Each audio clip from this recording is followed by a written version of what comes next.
Greetings to all our viewers tuning in to our channel. There are moments in geopolitics when even the slightest shift, a single statement, a technical report, or even a leaked hallway whisper from a parliamentary session can send tremors rippling through military alliances. And sometimes those tremors don't originate in Washington or London, but from a place few would expect, Ottawa, the capital of a nation long seen as peaceful, stable, and especially reluctant to stir the waters. Yet, in recent weeks, both the military establishment and geopolitical analysts have noticed something unusual. Canada is changing its rhythm. What once seemed like a done deal, particularly the purchase of 88 F-35s in alignment with the US, has suddenly grown uncertain. No public statements, no formal rejections, but every small piece of leaked information points to one thing: the decision is no longer locked in. And just at that moment, a name thought to be out of the race suddenly reappears, but in an entirely new form: the Saab Gripen. No longer the underdog, no longer just the cheaper option, it has emerged as a new variable, sharp, full of potential, and especially threatening to the US's dominance in military aviation technology. Because this time, Gripen is accompanied by a symbol of British aerospace excellence, Rolls-Royce. If Rolls-Royce truly commits to developing or integrating a new engine for the Gripen, it won't just be a technical upgrade. It could be a strategic pivot, one strong enough to shake the very foundations of Western air power. Canada, a cornerstone of NORAD, may be opening a path the US can't control, NATO didn't foresee, and the Pentagon would certainly prefer not to witness. Behind closed doors in Ottawa, discussions have begun about strategic autonomy, about being Arctic capable, about lifetime operating costs. And along with them, an uncomfortable question is beginning to surface. Is Canada being locked into a program that doesn't truly reflect its own interests? The return of the Gripen, now backed by Rolls-Royce, is forcing everyone to confront a larger story. Has Canada entered a phase of reevaluating the trust it placed in the F-35? And here we arrive at the heart of the matter. Why would a nation that once strongly backed the F-35 begin to question what's been hailed as America's most advanced fighter jet? What has made Ottawa hesitate over a decision that seemed set in stone for years? The answer lies in the complex landscape we're about to explore. Some decisions may appear solid at first glance, but it's the very weight of them that eventually leads people to ask, are we stepping into a path that's too costly, too dependent, and too far removed from reality? That's exactly the feeling now spreading through Ottawa's meeting rooms whenever the F-35 is brought up, the jet once seen as Canada's strategic destiny. At first, everything made perfect sense. Canada is America's closest ally, sharing airspace defense through NORAD, sharing radar data, sharing the responsibility of guarding the Arctic skies. In such an interconnected system, choosing the F-35 seemed like the natural choice. But the deeper they went, the more harsh realities they encountered, and the more Canadians realized they weren't just buying a fighter jet. They were buying into an entire ecosystem of entanglements far more complex than they'd anticipated.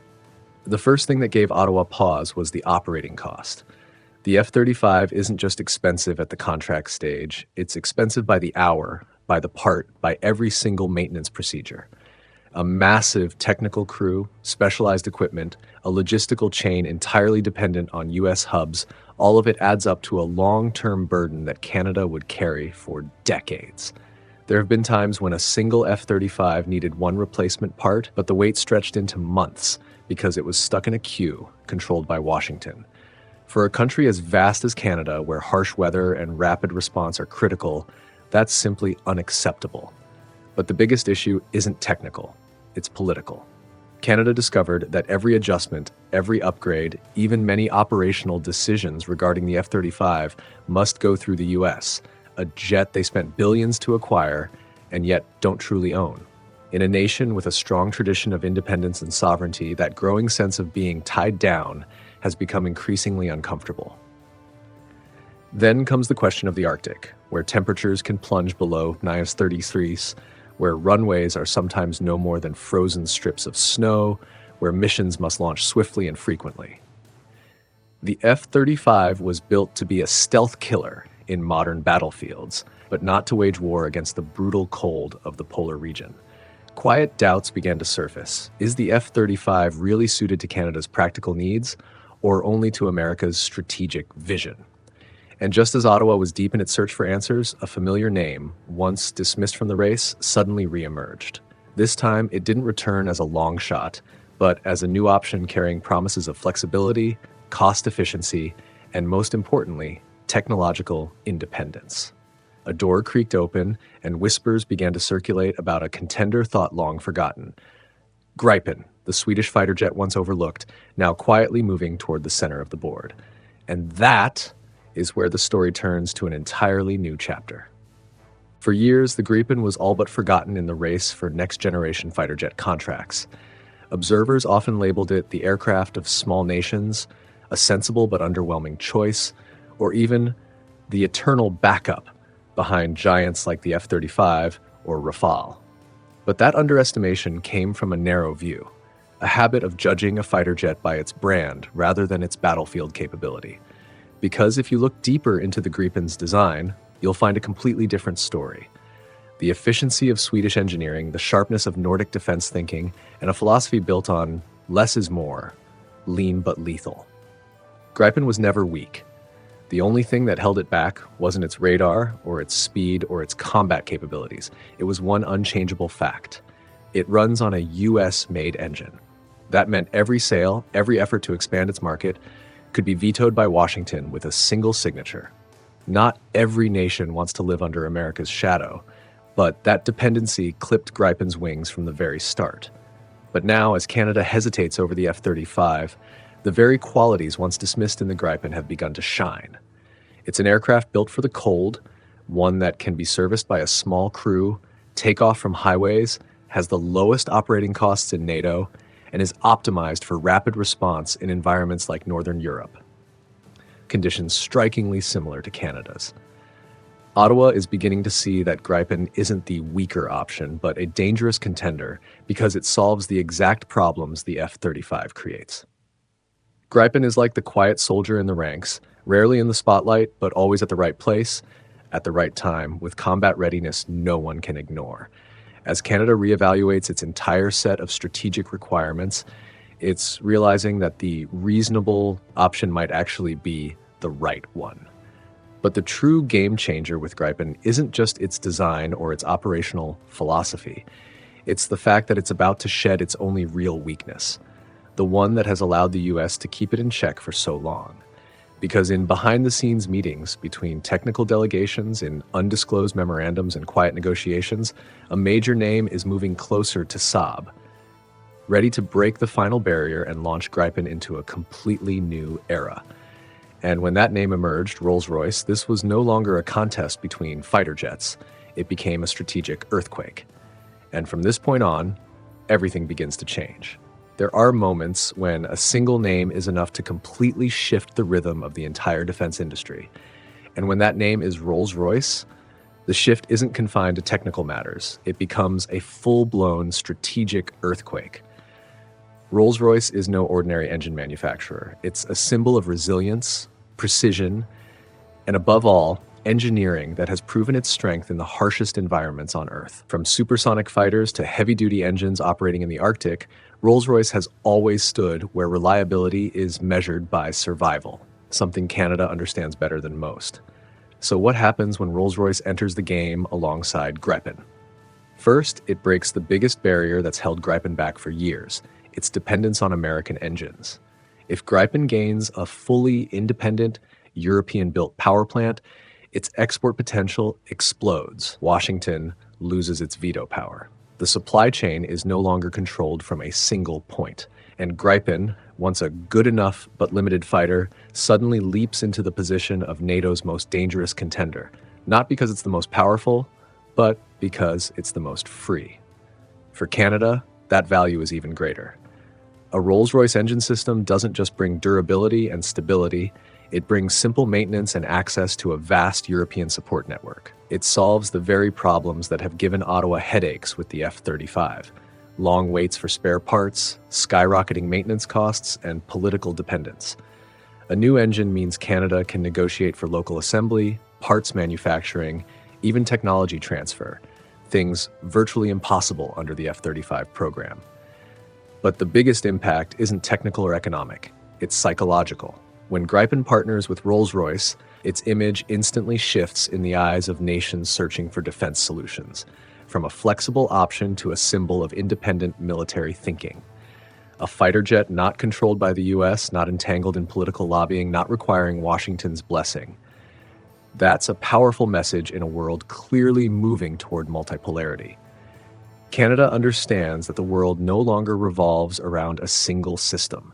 Every nation is seeking to reduce dependency, strengthen sovereignty, and choose solutions that best match its terrain, climate, and budget. Gripen plus Rolls-Royce isn't just a technological pairing. It's a declaration of autonomy. And when Ottawa looks at that combination, it sees itself in it.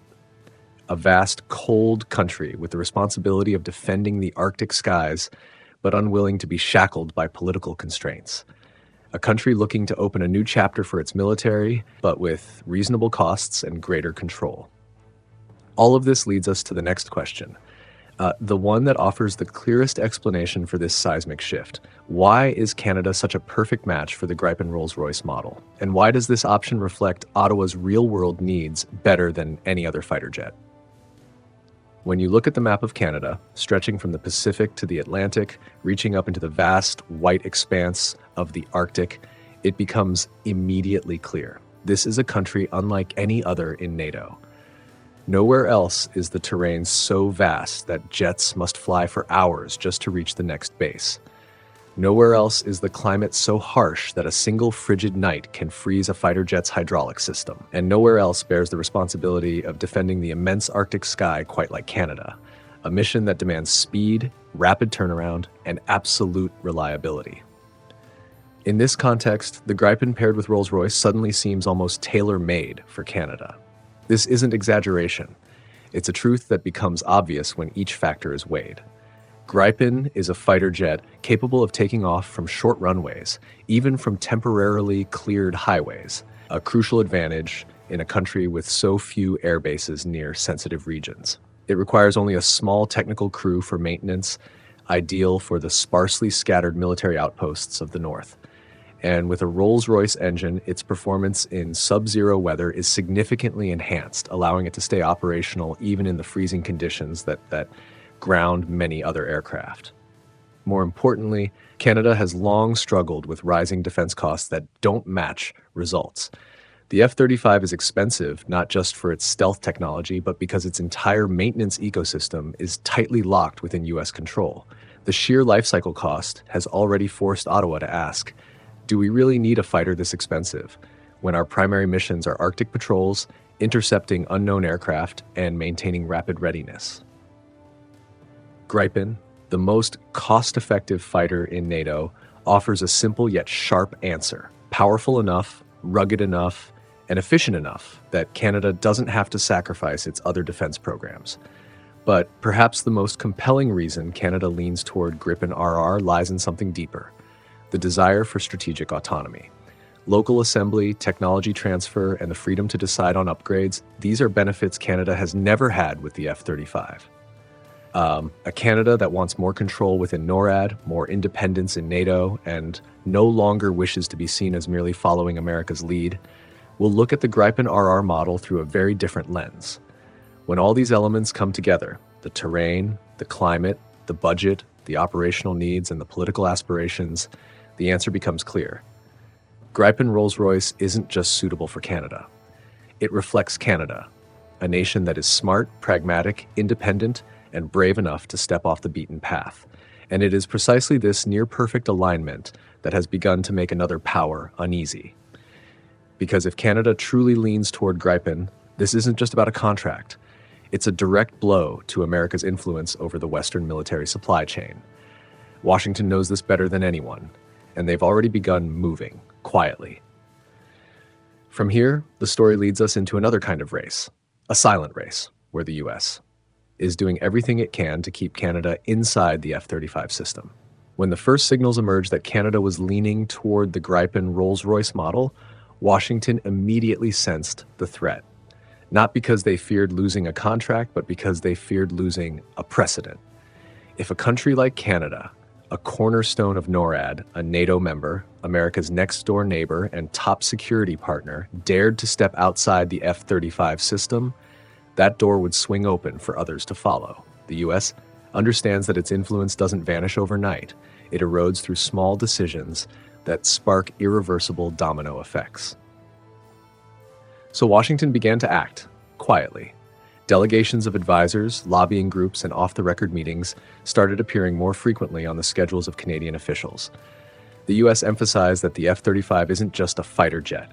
It represents combat interoperability, data-sharing capability, and the future of Western defense.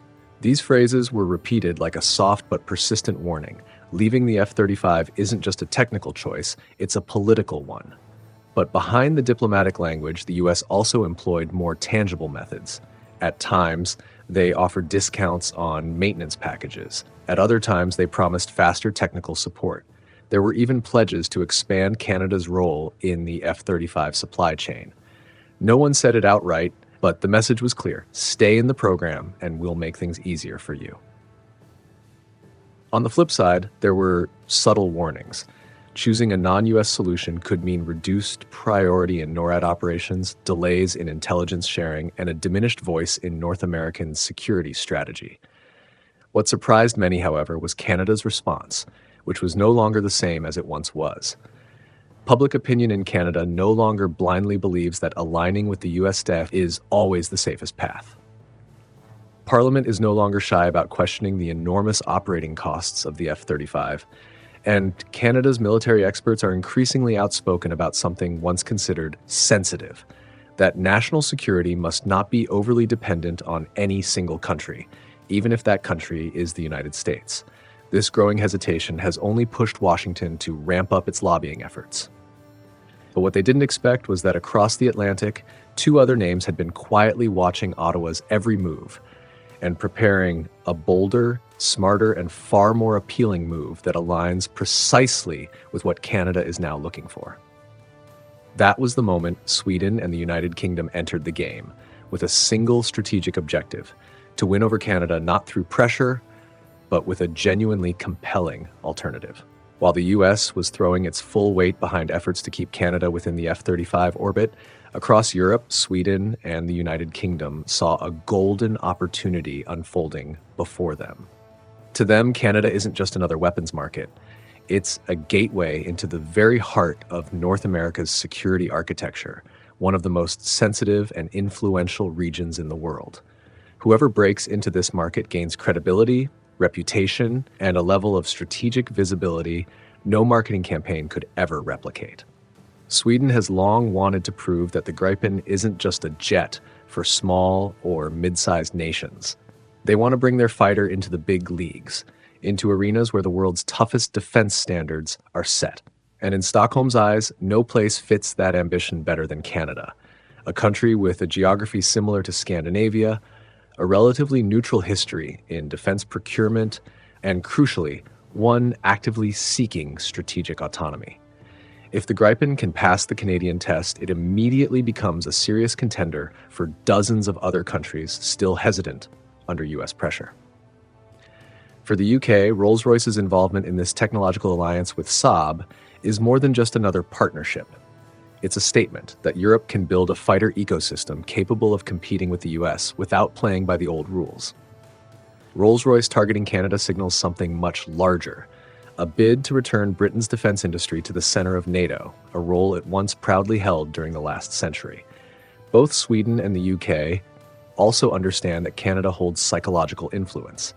When a major, wealthy nation, one with a unique position in Western defense, dares to choose a non-US option, it reshapes how the world views European fighter platforms. If Canada chooses the Gripen RR model, Argentina will take interest, Brazil will reconsider, Hungary may expand its fleet, and many others will start to see this model as a new path, more flexible, more affordable, and more politically neutral than the F-35. Most importantly, Stockholm and London recognize that Canada doesn't want to be a follower in global defense decisions. It wants to help shape its own future. And in that quiet shift, Sweden and the UK see an opening, a chance to move to the center of the board. Ironically, it's the sharp instincts of these two European players that have helped expose the very signals Canada was trying to keep discreet. Because if you look closely, the signs are there. Subtle, but unmistakable. Signs that Ottawa is indeed shifting course, even if it hasn't said so out loud. Some shifts don't make headlines. They aren't announced at press conferences or splashed across front pages, yet they emerge unmistakably through subtle moves and the quiet hesitations of a government. For Canada, the pivot away from the F-35 has followed exactly that path.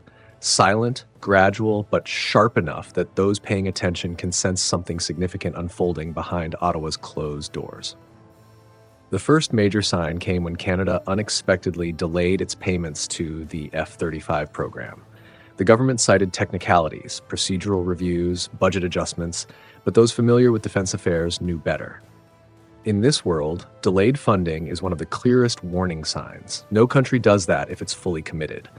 It was a probing step, a pause just long enough to ask, is this really the right path? Then came the sudden move to initiate quiet consultations with independent technical experts about domestic production capabilities. These discussions were never part of the original F-35 roadmap, since the American model doesn't allow deep technology transfer or local assembly. Ottawa asking, "What can we build ourselves?" was a clear sign that Canada had begun to envision a future not entirely under Washington's control. At the same time, Saab and Rolls-Royce began making a series of statements, not overt but telling. No one mentioned Canada by name, yet they kept referencing a new engine, a new cooperation model, a fighter born for cold climates. Every phrase, every detail felt like it was meant for a single audience, Ottawa.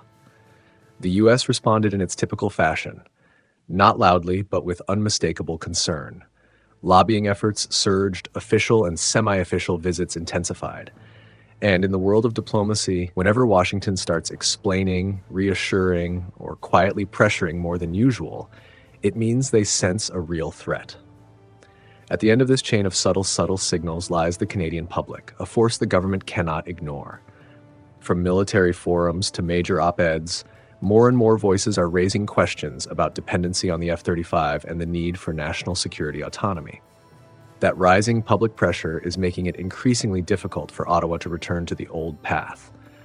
All of these signs, while unspoken, come together to form a clear picture. Canada is leaning in a new direction toward flexibility, autonomy, and a solution better suited to its reality. And if Canada truly steps onto that path, this will no longer be just a story about fighter jets.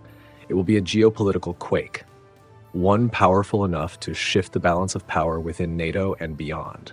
Because choosing the Gripen Rolls-Royce model doesn't just impact Canada, it could reshape the entire Western defense landscape for the next decade. If Canada truly chooses to follow the Gripen Rolls-Royce path, it won't just be a change in its Air Force inventory. It will be the first crack in what many assumed was an unshakable foundation, the long-standing structure of Western military power, built for decades on one underlying assumption. The U.S. is the center, and everyone else revolves around it. All it takes is for one nation, large enough, important enough, and close enough to Washington, to step outside that orbit, and the entire structure will begin to shift. The most immediate and direct impact will fall on the United States. Washington wouldn't just lose a multi-billion-dollar contract, it would lose a key link in its strategy of controlling military technology. The F-35 isn't just a product, it's a geopolitical instrument, a means of ensuring that every major ally operates within the same ecosystem, shares the same supply chains, and remains dependent on the U.S. for every upgrade and repair. If Canada exits the F-35 program, the message to the world is unmistakable. Even America's closest partner wants a measure of independence. This will open the door for other countries that are still on the fence. Nations like Finland, Switzerland, India, or Brazil, which have viewed the F-35 as the default option, may begin to reevaluate. Because once Canada proves that a non-American solution can be efficient, secure, and strategically sound, the F-35's status as the global standard will begin to fade. And in defense, perception can be just as powerful as performance. On the other hand, Sweden and the UK stand to benefit the most. If Gripen RR succeeds in Canada, Europe's role in the fighter jet arena will rise to a new level. For the first time in decades, a non-American but still Western platform will have the credibility to become a pillar of alliances. Europe will gain influence, markets, and momentum to build its own defense ecosystem, something it has long desired but never quite achieved under the shadow of American dominance. NATO itself will become more multipolar. Instead of everything revolving around US technology, the alliance will gain an independent European industrial arm. That reduces risk, limits over-reliance on a single superpower, and opens the door to new thinking about defense cooperation. Some analysts even argue that greater technological diversity could make NATO more agile, more resilient, less vulnerable to a single supply chain being compromised. For Canada, though, the greatest impact won't be about fighter jets at all. It will be about identity. Choosing the Gripen will be a declaration that Canada wants to shape its own security future, not have it defined by another power. It will be a statement that Canada has reached a level of maturity where it can walk its own path, take its own risks, and redefine its role in Western defense on its own terms. And when that decision is made, it won't stay within Canada's borders. It will echo through NATO's conference rooms in Brussels, through strategy sessions at the Pentagon, and through the war rooms of Europe, Asia, and South America. The balance of power will no longer be static. It will begin to shift, slowly but surely, quietly but deeply. Because sometimes a fighter jet is more than just a fighter jet. It's a statement. And Canada's statement, if made through action, could reshape the entire strategic future of the West. Looking back at the entire story surrounding Canada, the F-35, and the Gripen Rolls-Royce, it's clear that this is no longer just a competition between two fighter jets. This is a conversation between two ways of thinking, two visions, two paths the West could take in the decades to come. And Canada, long seen as just a steady participant in North America's security framework, now stands before a decision that carries far more weight than its size might suggest. On one side stands the F-35, the symbol of an old model of power where the United States sits at the center, where every piece of technology is tightly controlled, and where allies must rely on Washington to command their own skies. It's a system that has defined NATO for nearly half a century, bringing cohesion but also dependence. On the other side is the Gripen Rolls-Royce, a symbol of autonomy, of streamlined design, of a new philosophy, that the West can be strong without concentrating all power in one superpower's hands. It represents a future where each nation can own and operate its own technology, unshackled from political strings or monopolized supply chains. It's a reminder that in a multipolar age, agility can sometimes matter more than scale. Canada's decision, whichever way it goes, will speak volumes to the rest of the world. If Ottawa chooses the F-35, the old model holds, and America retains its role as the central coordinator of Western air power. But if Canada chooses Gripen Rolls-Royce, it will mark the first time in decades that a major NATO country has stepped outside the predefined path set by Washington. And from that moment forward, a new generation of aircraft and a new strategic mindset will begin to take shape. Canada won't just be a buyer, it will become a pathfinder. A bold choice could help redefine its role within NORAD, elevate its influence within NATO, and send a clear message about its desire for strategic independence. The world is watching because it understands this decision won't just affect a few dozen jets, but the shape of Western defense for the next 30 years. And you, following this unfolding story, what do you think about Canada's choice? Should the country continue down the path of the F-35 or take a bolder step with the Gripen Rolls-Royce? Share your thoughts in the comments below, and if you found this story worth following, don't forget to subscribe to the channel so you won't miss the deep dive analysis in our upcoming videos.